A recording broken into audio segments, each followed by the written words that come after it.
shiur, en même temps sur la péricope de Mishpatim, parachat de la semaine, immédiatement après parachat Yitro. Yitro, c'est la paracha qui a parlé de plusieurs points essentiels dans le Yehud Hashem. Yehud Hashem, cela veut dire l'unification du nom de Dieu. Qu'est-ce que c'est que Yehud Hashem? Il faut le comprendre, il faut le décortiquer. Tout le but d'un bel Israël, c'est d'être Meyahed, le nom de Akadosh Baruch. Je vais vous expliquer qu'est-ce que c'est que le sens de prier pour obtenir le shalom dans le monde.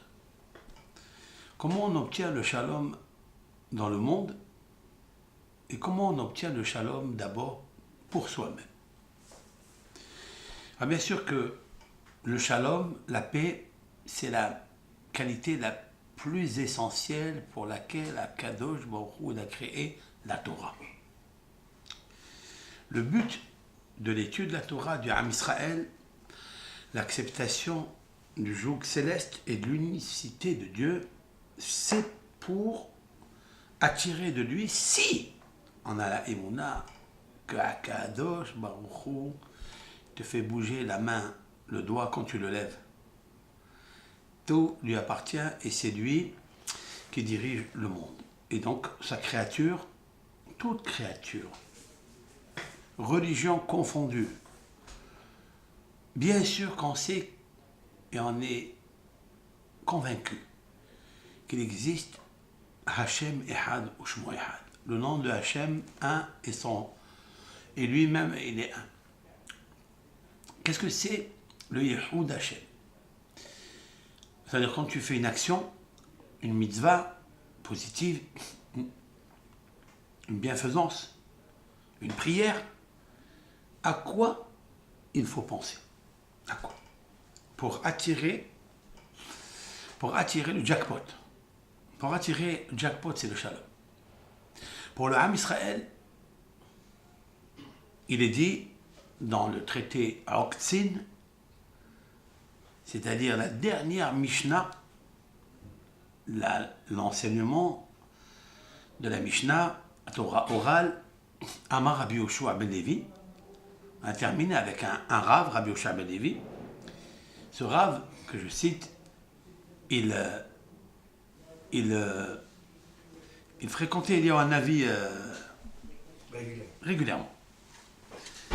Et il a dit que l'essentiel de la Torah, c'est d'amener le shalom. Le shalom, Al-Tikri Banaïch et la Bonaïch. N'épelle pas tes enfants, épelle ceux qui te construisent. Alors ici, on parle même de la Shekhinah. La Shekhinah, c'est elle qui a donné les âmes. C'est grâce à elle que nous sommes ici, les âmes qui viennent de Kisei HaKavod. Kisei HaKavod, cela veut dire le 30 divin. Ce 30 divin se trouve en fait dans le monde de la formation. Le monde de la formation, c'est là où les Neshamot sont formées. Elles ont un Kavod, l'honneur que Hachem leur fait dans le Kisei HaKavod incommensurable, grandiose. Et donc, quand elles descendent dans ce monde-là, elles perdent un petit peu, pas la Kedusha, liée à la Kedusha, mais on perd la présence de la Neshama. Et qui est-ce qui accompagne cette Neshama que nous possédons? C'est la Shekhinah. La Shekhinah, elle s'appelle Shalom. Elle s'appelle Shalom. Donc je le sais, Soukat Shalom.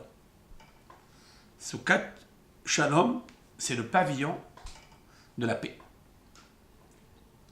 Pour obtenir la Shekhinah dans le Beth Amikdash, que nous avons perdu 2 fois à cause de nos fautes, à cause du Shalom, c'est resté une ruine parce qu'il n'y a pas le Shalom. S'il y avait le Shalom, Ça serait quelque chose d'extraordinaire. Mais il n'y a pas le shalom. Et pourquoi pas le shalom? Parce que toutes nos actions, elles sont faites pour tirer un intérêt pour nous. Et Rabbeinu Yehoshua ben Levi a dit, il a apporté le psaume, et avec ça il a terminé. Rabbeinu Akadosh, le codificateur de notre Torah orale, il a terminé la Torah avec un psaume de David. Adonai Oz le'amo iten. L'Éternel, béni soit-il, le maître des mondes, le tétragramme, par sa bonté, Oz, c'est la puissance, la force, c'est la traduction. Mais c'est plus que ça. C'est la Torah. Oz, c'est la Torah. Comme c'est marqué, Ozi vezimratia vayhili lishua. Ozi, c'est la puissance, et Zimrat, la chanson. Parce que la Torah, elle est en même temps puissante, mais en même temps une chanson. La chanson de Dieu. Une chanson, elle amène la puissance, elle amène la force, parce que la simha, elle amène le shalom. La Torah, elle amène la simha. Quelqu'un qui étudie la Torah convenablement, il est rempli de joie dans son cœur. Je vais venir pour compléter un peu le cours d'hier soir, pour comment adoucir la force du Samech Mem. On a fait un shiur dessus, et je voudrais le compléter juste dans quelques instants. Et donc Hakadosh Baruch Hu a donné le Oz, les Ammo à son peuple. C'est la Torah. Voilà, si le peuple d'Israël il veut être fort, qu'est-ce que ça veut dire fort? Ça veut dire maîtriser la paix, ça, pas la guerre, pas de jalousie, pas de haine. C'est qu'il nous faut protéger la Torah et la faire et la pratiquer avec la simha et la joie. En fait, c'est la crainte de Hachem. Oui. Donc, si c'est comme ça, Adonai oz le'amo iten, la suite, Adonai evarech et amo bashalom. La bracha que Hachem, Amonai, le Dieu du ciel et de la terre, il a donné dans cette Torah, c'est qu'elle doit amener Evarech et Amo Bashalom, la paix. Voilà comment il a terminé Rabbeinu Akadosh avec beaucoup d'ingéniosité et beaucoup de style. Il a commencé par le joug céleste, c'est-à-dire la Kriyat Shema, qui est la première Mishnah de Brachot.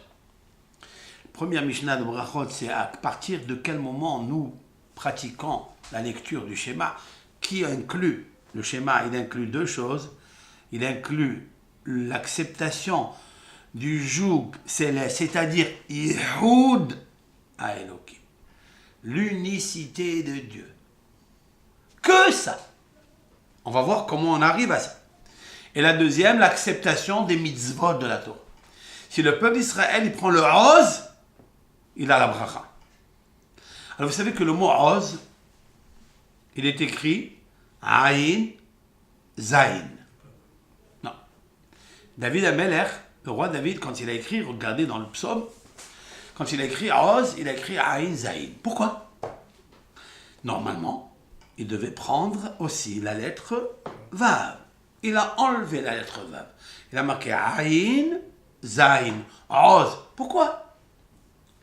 Oz, il me semble, avec l'aide de Hachem, que Oz, c'est la valeur numérique 77. C'est-à-dire, Aïn, c'est 70. Zaïn, 7. La valeur numérique de ça, 77, est égale à Mazal. Mazal. Le même, c'est 40. Zaïn, 7. Et la Met, c'est 30. 30, 47. 77. Qu'est-ce que ça veut dire? Quel est le sens? Qu'est-ce qu'il a à voir le Oz de la Torah avec le Mazal? Alors le Aïn, c'est l'œil. Et le Zaïn, c'est la beauté. Zin. Comme on dit en arabe, Zin. Mais le Zaïn, qu'est-ce que la beauté? C'est l'armement. Kli Zayin. C'est l'instrument d'arme. Vous avez vu? Le Aïn, c'est très important.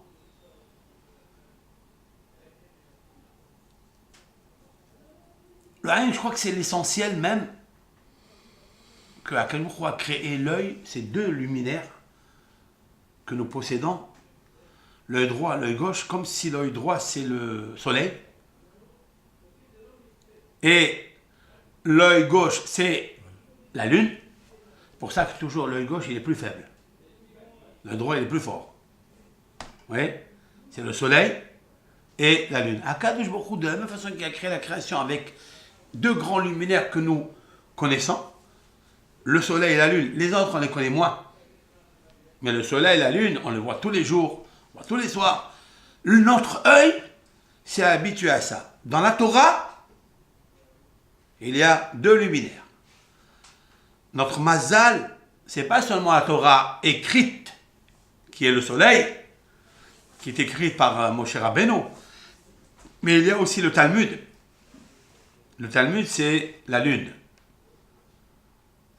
Il y a beaucoup qui étudient la Torah écrite, mais peu de gens étudient la Torah orale. Pourquoi? Parce que la lune, elle apparaît et elle disparaît. La lune apparaît et disparaît. En fait, la Torah écrite, c'est le nom de Hachem Yitbarach. Yud Ke Vav Ke. La Torah orale, c'est Aleph Dalet Nun Yud, c'est-à-dire la Shekhinah. La Shekhinah, pour la comprendre, pour la connaître, il faut mettre l'œil. Et il faut s'armer d'elle. Le plus grand armement que l'on peut avoir, c'est la Torah écrite, oui, certes, mais elle n'est pas comprise. Le livre le plus vendu et le plus mal lu, Herbert Pagani. Mais la Torah orale, c'est elle qui va expliciter, décortiquer par nos hachamim de grande sagesse, qui étaient des hommes, contrairement à ce qu'on pense. Parce qu'il y a beaucoup de gens qui pensent et qui disent, par des mots de haine, que les rabbins, ils inventent et ceci, cela. Dieu préserve. Des choses pareilles. Le Talmud, aujourd'hui, il y a des... En Corée du Sud, c'est ça? Ouais. Ils étudient le Talmud. Ils ont demandé que c'est impossible que les Israël ils aient autant de sagesse. Si c'était par une science. Alors, ils ont demandé, ils se sont intéressés à savoir, mais quelle science il y a? La Bible, elle est lue pour tout le monde. Tout le monde, toutes les religions lisent la Bible, non? La Torah. Ils la lisent, mais est-ce qu'ils la comprennent? Ils ne peuvent pas la comprendre s'ils ne passent pas par la Torah orale. La Torah orale, elle est orale. C'est pour ça qu'elle est difficile. Pourquoi elle est difficile? Parce qu'on ne la voit pas. Parce qu'il faille pénétrer dedans, réfléchir dedans. Et c'est ça la confiance qu'on doit avoir en notre maître Rabbeinu Akadosh, le codificateur de la Torah orale. Parce que celle-ci, c'est seulement celle-ci, la Torah orale, le Talmud, c'est ça qui amène à Adonai Yevarech et Amo Bashalom, et c'est son mazal. Pour ça, Hachem Oz, le mazal du Ben Israël, c'est ça. Maintenant, nous allons avec l'aide de Hachem dire quelque chose. Je vais le ramener là. Voilà. Il est un verset dans Yeshaya, Ésaïe. Pour compléter le cours d'hier soir, parce qu'il me... ce cours d'hier soir qui a démontré comment les forces cachées du Samer même, c'est-à-dire la force du Oz, négative.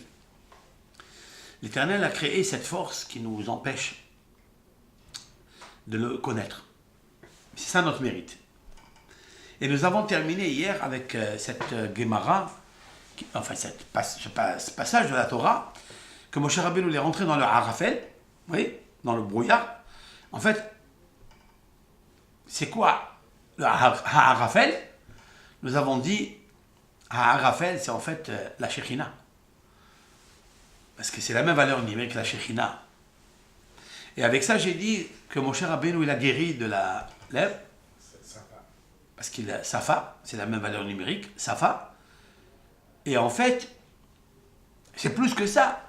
Nous avons ajouté, selon le Midrash El Shimoni, que Moshe Rabbeinu était handicapé de la bouche parce qu'il s'est brûlé avec la braise. Mais pourquoi il s'est brûlé avec la braise? Parce que Bitya l'a embrassé dans sa bouche. Plus que ça, le Paro, il l'a embrassé dans sa bouche. J'ai expliqué que Paro, c'est le rat. Paro, c'est l'investissement, l'incarnation de Samachmem. Et je l'ai montré dans plusieurs fois. Maintenant, regardez que Ha'arafel, He, Aïn, Resh, P, Lamed, les Paro. C'est vraiment, c'est pour corriger les baisers que Paro a fait à Moshe Rabbeinu. Mais c'est la Torah, elle ne dit pas des choses. C'est vrai que tout celui qui lit le texte dans son simple sens, ouais, il voit le Harafel, il se dit, mais quel Harafel, c'est un brouillard de quoi? Mais en vérité, la Torah, elle est codée, et c'est ça la correction de Moshe Rabbeinu, les paroles. Mamash, Bidiouk, Ha'arafel, donc, Lamed fait Resh, He, Aïn, Resh, fait Lamed, les paroles. Rétroactive, vous trouverez le mot les paroles, les péras, la bouche mauvaise qu'il a voulu inculquer par le Samer même. La bouche du sauveteur du Ham Israël, parce qu'en fait, c'est la bouche qui était emprisonnée en Égypte. Puisque j'ai dit que Mitzraïma, Mitzraïma, pas Mitzraïm, Mitzraïma, c'est la même valeur numérique que la Shekhinah. Pourquoi? Parce que la Shekhinah est descendue en Égypte. Pourquoi la Shekhinah est descendue en Égypte? Parce qu'elle sait que le Samer même, il est très puissant et le peuple d'Israël risque de s'engloutir dans les 50 degrés d'impureté. Mais le fait qu'on soit sorti, écoutez ce que je vais ajouter maintenant, le fait qu'on soit sorti d'Égypte, on est sûr et certain qu'on sortira de toutes les autres exils. Fini. Vous écoutez ce que je dis là? Au Bnei Israël, les Bnei Israël sont sortis avec une main levée. Dans tous les galouillotes, ils sortiront d'une main levée. La preuve, Nabucodonosor, on est sorti? On est sorti. 70 ans après. Madaï, on est sorti? On est sorti aussi. Yavan, on est sorti. De la galoute Edom et de Gog ou Magog, on sortira aussi. D'où je le sais? Il est marqué dans le texte de la prière à Hachev. Non. Akadosh Baruch Hu ramène la punition sur les orgueilleux. Là, c'est un verset, je vais le trouver de suite. Hachev Gemoul al Geim. Voilà.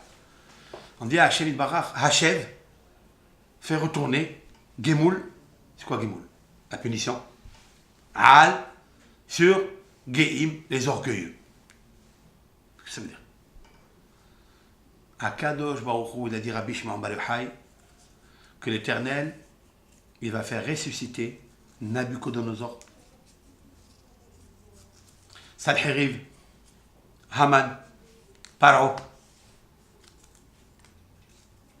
tous les ennemis qui ont fait du mal à Israël et qui sont plus de ce monde. Akadosh Baruch Hu, il va les ressusciter pour les punir, les juger, Behar Shoftim, dans la montagne des Shoftim. Shoftim, c'est les juges, Mishpatim. Parce que l'Éternel, il est le législateur des statuts et du shalom. Tout celui qui a fait du mal, il le paiera. Il sera puni, il sera jugé. Comme ça, c'est marqué dans le Zohar HaKadosh, au nom de Rabbi Shimon bar Yochai. Et donc, David HaMelech, il a dit, Hashev Gemoul al Geim, l'Adonai, HaYeshua. l'Éternel ramène la punition sur les orgueillés. Et alors, l'Adonai, quand est-ce que ça va se passer ça? Lorsque l'Adonai a Yeshua. Quand est-ce que l'Éternel va être délivré, si l'on peut dire ainsi?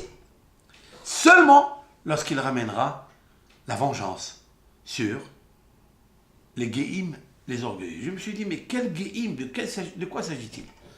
Alors écoutez les initiales il me semble, qui sont incrustées dans ce mot Géhim. Gimel, c'est Gog. Gog ou Magog. Gimel. Aleph, c'est Edom. Yud, c'est Yavan. Même, c'est Madaï. C'est les 4 exils, avec celle qui continue, celle qui est prolongée dans Edom, que nous sommes. L'Adonai Haïshua, Akadosh Baruch Hu, l'Éternel, c'est-à-dire le tétragramme. Il n'est pas dit Elohim, c'est-à-dire la justice. Non, parce que l'Éternel, le tétragramme, qui régit les 4 mondes, émanation, formation, création, action, jusqu'en bas des profonds des abîmes, il a créé ce monde pour le Hesed, que pour faire gratuitement la bonté avec ses créatures et le monde. Seulement, nous ont dévoyés et nous sommes partis vers le mal pour faire du mal. Parce que quand on mange le mal, on devient mauvais et on est impliqué dans le mal. C'est ce qu'il a fait le pharaon. Moi j'ai dit qu'ils allaient être étrangers. J'ai dit qu'ils allaient être étrangers en Égypte. Mais je n'ai pas dit qu'ils vont les servir. Ils les servir. Et eux, ils les ont asservis et ils les ont accablés de force. J'ai dit à Nabuchodonosor de rentrer et de prendre le temple. Mais je n'ai pas dit qu'il faut qu'il les tue. Je n'ai pas dit qu'il les tue. Pourquoi il les a tués? Pourquoi il les a égorgés? On va aller dans ce qu'on appelle, c'est marqué dans les textes bibliques, ils vont aller dans Hara Shoftim, dans la montagne de Shoftim. Pourquoi ça s'appelle? Il y a une montagne qui s'appelle des juges. La montagne des juges, c'est laquelle? C'est le Beth Amikdash. Pourquoi? Parce que la semaine dernière, dans la paracha de Yitro, on a fini avec le Sanhedrin et le Misbéach. Vous vous rappelez? Comment on doit construire le Misbéach, qu'il doit y avoir des estrades, etc., etc. Et après, c'est marqué Parachat Mishpatim, et Rachid dit, pourquoi on a mis la paracha des juges à côté du Misbéach? Plusieurs raisons. Parce que, en fait, les juges, c'est eux qui amènent le shalom au peuple d'Israël. Lorsqu'il y a 2 protagonistes qui se disputent, on va chez le Dayan, et il règle le problème, et les 2 ils sont contents de ne pas être lésés. Parce que ce que l'homme n'aime pas, quand il est coupable, c'est pas qu'il ne veut pas payer, non. En tous les cas, chez le Ben Israël, ça n'est pas ça. C'est seulement qu'il a peur qu'il y ait une injustice quelque part. C'est pourquoi que le Dayan, le juge, doit être très responsable de ne pas léser ou favoriser l'un par rapport à l'autre. Même le pauvre, il n'a pas le droit de favoriser par rapport aux riches. Même le pauvre, je ne dis pas qu'il favorise le riche par rapport au pauvre pour avoir un présent. Non, il faut qu'il soit toujours présent parce qu'il doit savoir que la Shekhinah est présente, de ne pas recevoir un présent corrupteur. Et donc, il doit faire attention à ne pas favoriser le pauvre par rapport aux riches. Et surtout, s'il y a un problème avec ce riche, un jour il a manqué de respect, que le Dayan, il peut commettre et pratiquer l'iniquité qui est interdite dans la Torah. Donc la Shekhinah, elle est là. Pourquoi on a mis l'autel des sacrifices à côté des juges? Pourquoi? Parce que je veux dire que de la même façon que les sacrifices, lorsqu'une personne, elle fautait à Jérusalem, elle était très mal, sa neshama, elle n'était pas bien avec Akadosh Baruch Hu. Il n'y avait pas la paix entre elle et Akadosh Baruch Hu. Elle allait se faire pardonner dans le Beth Amikdash avec un sacrifice. Et bien c'est pour ça qu'elle a amené le shalom entre elle et Hachem. Il dit même le Mishpat, le juge, lui aussi, il amène la paix entre les êtres humains et les rapproche à Akadosh Baruch Hu et à eux-mêmes. Voilà ce que dit le Midrash. Mais moi, avec l'aide de Hachem, je vais vous dire autre chose.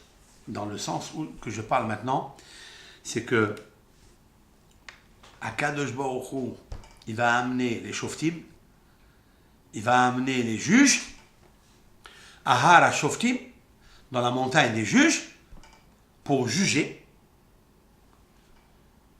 tous les peuples, les nations impies qui ont sacrifié, littéralement, égorgé comme un sacrifice, le peuple juif.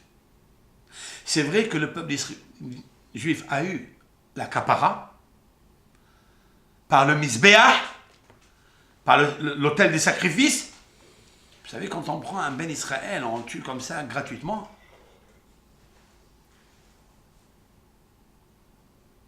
Akadosh Baruch Hu, il amènera Nabucodonosor avec Navuzradan, Saratabahin, d'accord? Il l'amènera Aspasianos Kissar, qui a tué Rabbi Akiva.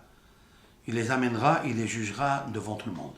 Ça se produira, ça, et ça va se passer bientôt, ça va se passer parce que l'ordre de justice est en train de s'installer dans le monde.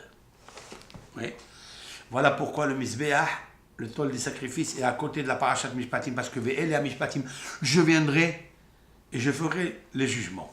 D'accord? Maintenant, pour cela, Akadosh Baruch Hu, il s'appelle Yeshuat Israël Shalom. D'accord? Pourquoi il s'appelle Yeshuat Israël Shalom? Parce qu'il est marqué là-bas dans Isaïe, Ki besimha tetseun, uv shalom tubalun. J'explique. Ishaïa, quand il termine la prophétie de l'avènement messianique, il termine avec ça. Ki besimha tetseun. Car avec la joie, vous sortirez de l'exil, uv shalom, et avec la paix, vous rentrerez. Tuvalun tavo'u. Tuvalun, c'est vous viendrez. Le peuple d'Israël était en exil en Égypte. Quand il est sorti Bessimha. C'est vrai ou pas? Pourquoi il est sorti Bessimha? Parce qu'il a fait de Pessah. Il a fait la fête de Pessah. Hein? Et on boit, on mange, parce qu'il est libre. On mange, on boit, on s'accoude. Vous connaissez le Pessah. Qui Bessimha tetzion. Il faut savoir que dans toutes les exils, on sortira Bessimha. Au Shalom, la suite, parce que c'est bien de sortir Bessimha, avec joie. Mais est-ce que cette Simha, elle va être durable? La réponse est, le prophète nous dit, Uv Shalom Tubalun. Vous allez rentrer en Eretz Israël avec la paix et personne, aucun rachat, aucun méchant, aucun idolâtre ne sera averti ou bien recommandé par Dieu pour détruire le troisième temple. Maintenant, si vous calculez Ki Besimha, Ki, Chaf et Yud, ça fait 30. Besimha, Bet c'est 2.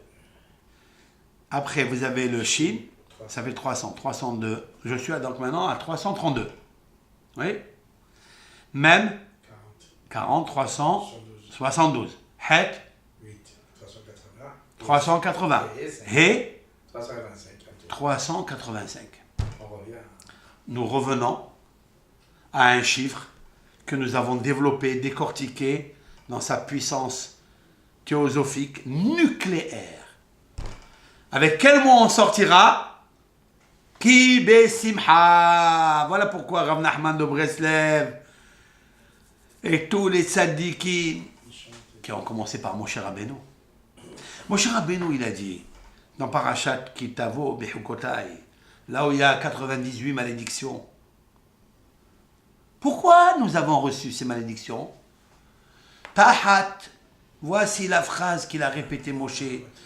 Tahat, parce que lo avadta, tu n'as pas servi, et Adonai Elohecha, l'Éternel, ton Dieu, besimha, uvtuv levav, avec joie et avec bon cœur, merov kol, en ayant multitude de biens.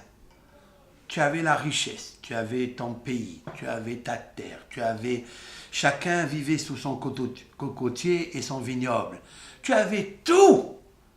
Qu'est-ce qui te manquait? Rien. Eh bien, tu n'avais pas la simha, c'est tout. Et c'est ça qu'il dit le texte ici. Besimha. Lorsque tu es joyeux dans la route d'Hachem, Tetseoun, vous sortirez de la galoute. Lorsqu'une personne elle se trouve dans la misère, elle se trouve dans le stress, qu'est-ce qu'il faut pour lui enlever le stress? Chante à Kadiboukou. Hachem Oz Amuten, la puissance se trouve dans la Torah écrite, la Torah orale. Prends un Télim, prends une Mishnah, prends un livre et lis.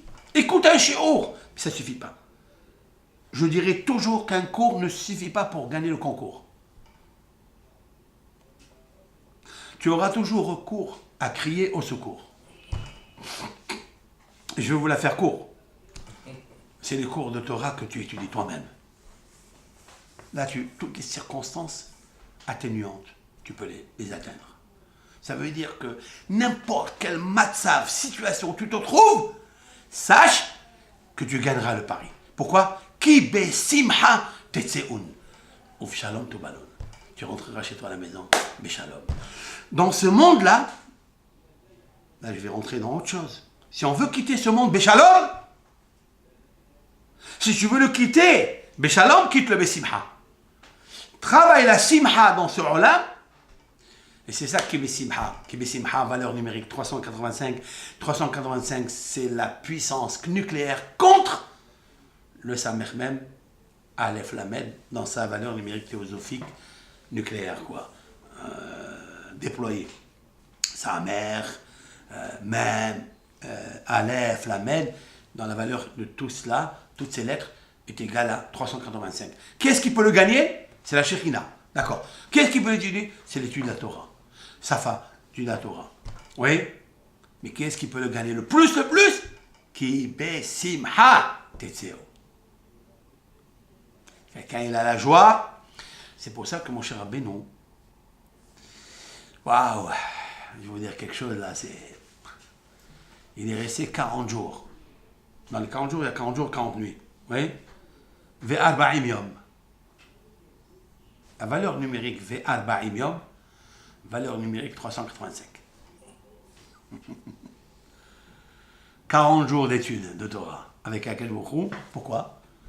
Pour annihiler ce qu'on appelle Zohamat Nahash, l'intromission du venin, du virus que Hava a absorbé en elle, dans sa neshama, qui a conduit à l'affectation et l'extinction de la lumière, à l'impureté du corps de Adam Arishon,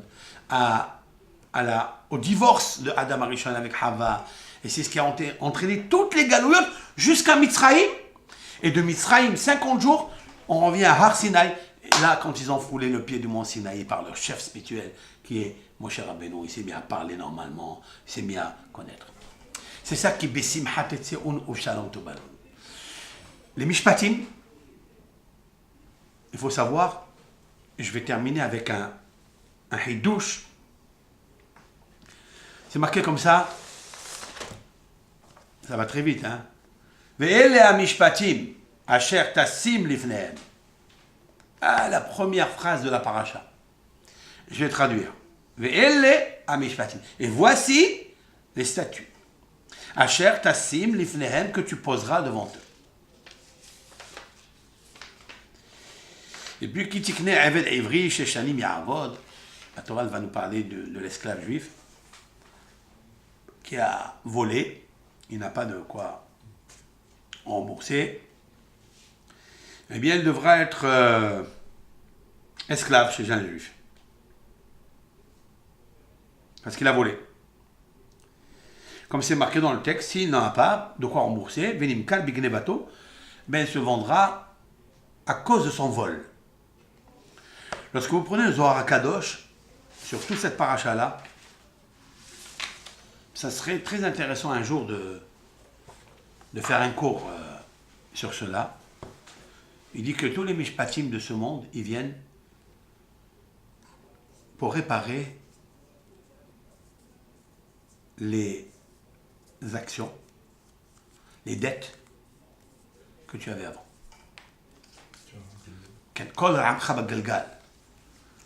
C'est-à-dire, il y a le Gilgul, nous sommes des réincarnations.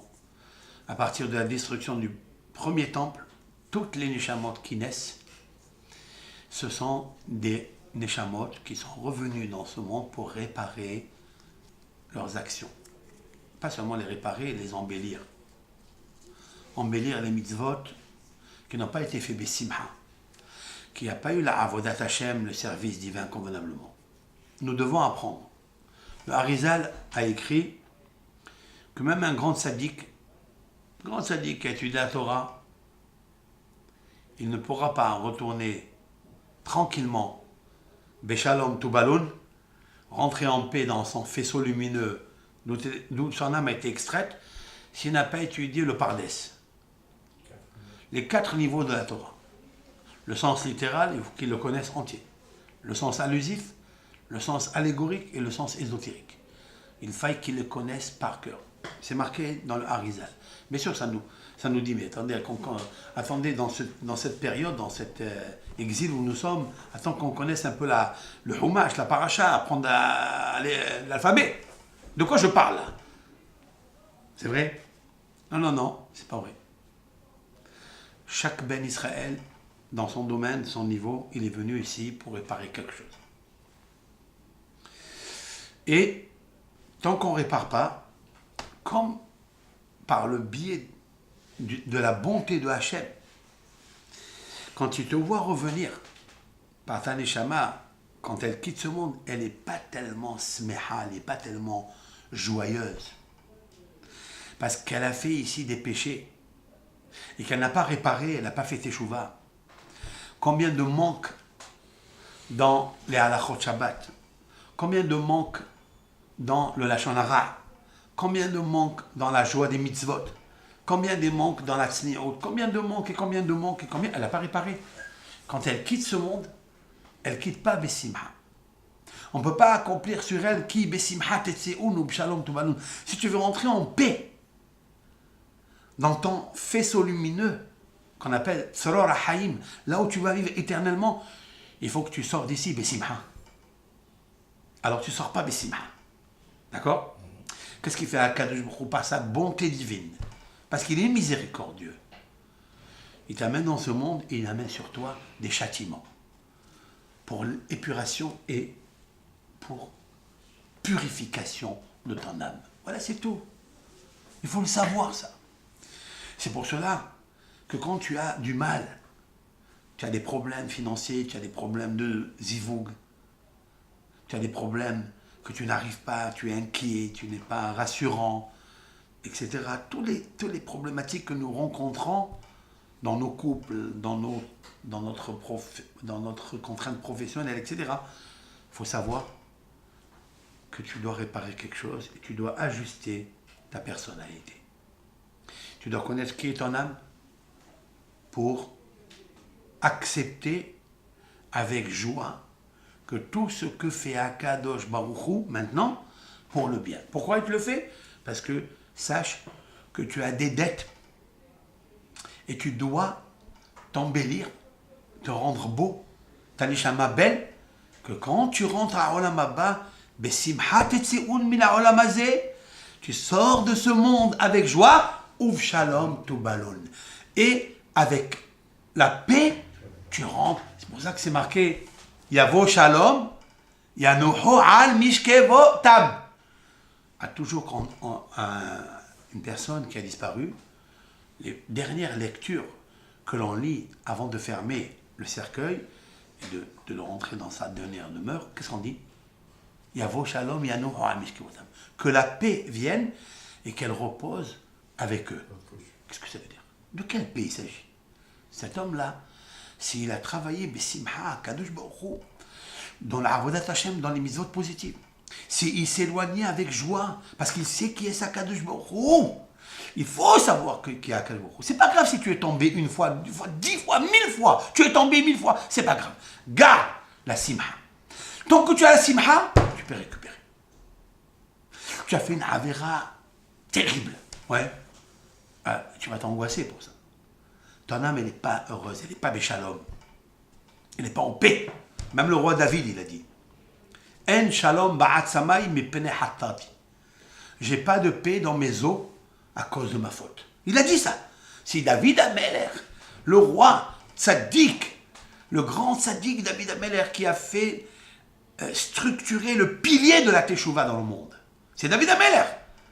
Si lui, il dit, j'ai pas de paix dans mes os à cause de ma faute, qu'est-ce que ça veut dire? Il a peur, David Ameller, que dans ses os, son squelette, il n'aura pas de paix. Qu'est-ce qu'il a dit? Evdou et Hachem besimha. Servez l'Éternel avec joie. Parce qu'il sait que quand il y a la joie, tu peux récupérer.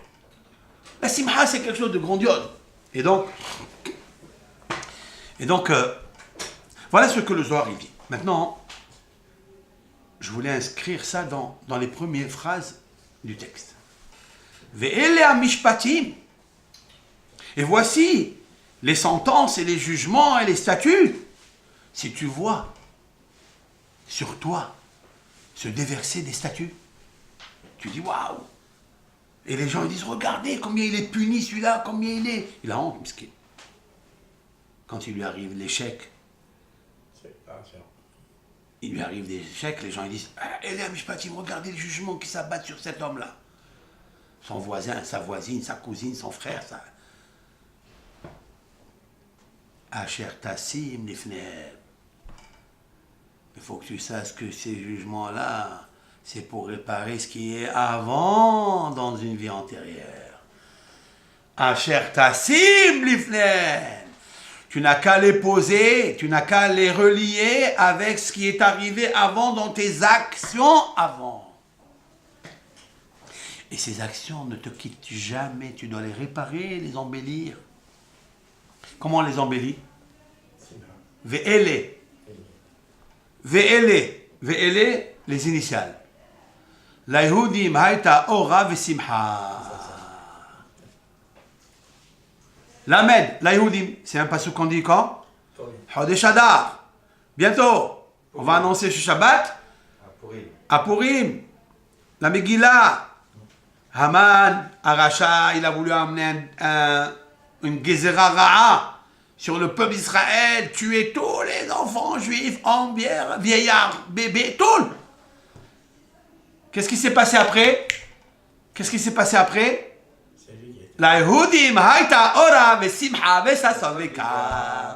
Pour les juifs, il y avait Ora, c'est quoi Ora? Zotora.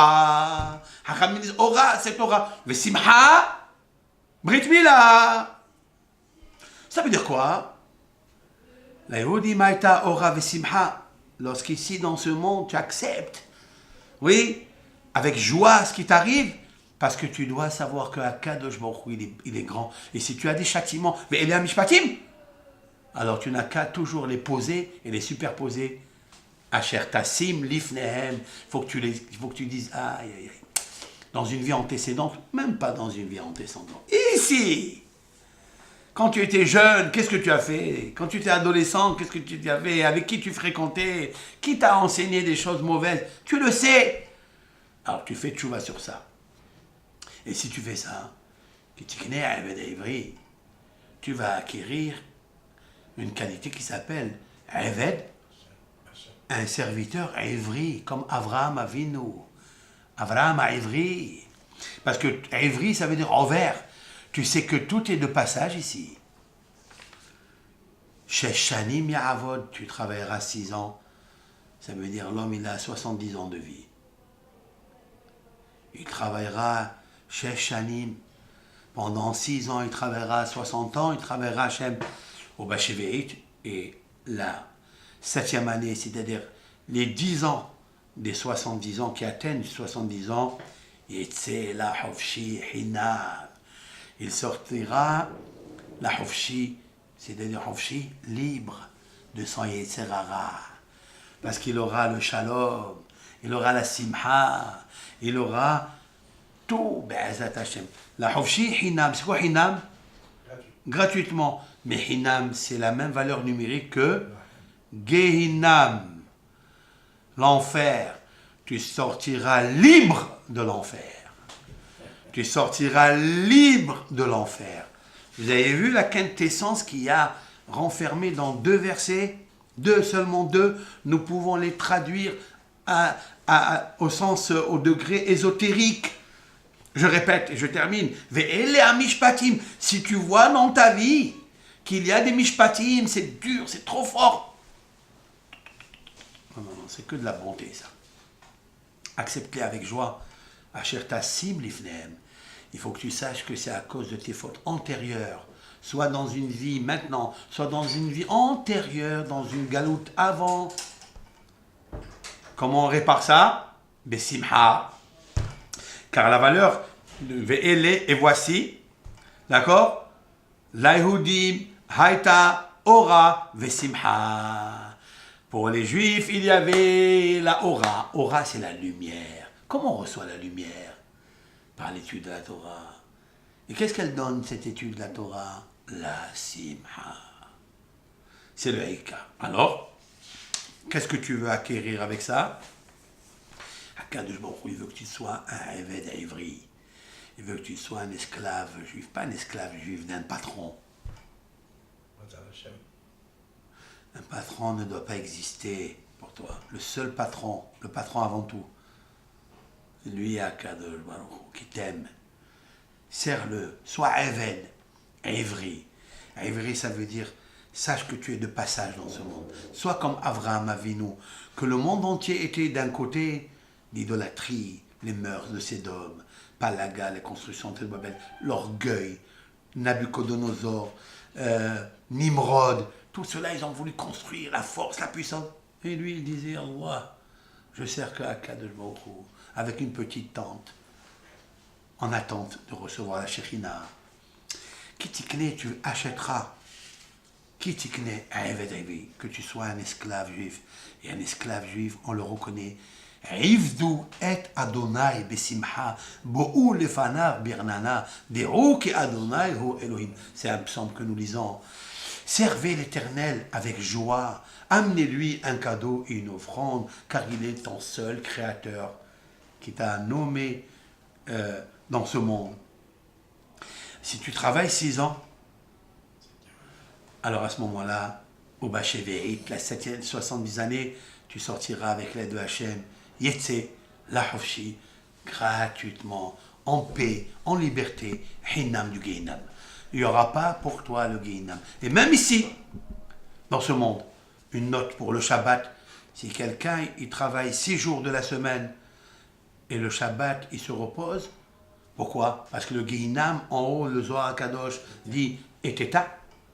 Alors toi, s'il te plaît, respecte Akadosh Baruch Hu. Respecte la couronne de Akadosh Baruch Hu. Ne sois pas esclave au travail, même le jour de Shabbat, parce que tu es esclave au Yitzhara. Sois un esclave juif, un ivri, un esclave qui sait que tout est de passage. Et observe le Shabbat. Observe Bachévéit. Yetze la Hofshi. Il doit toujours rester libre de travail, de ne pas allumer la voiture, de ne pas allumer tout ce que l'on fait. Sois fort dans ça. Parce que la juxtaposition de ça, c'est pour nous dire attention, attention, attention.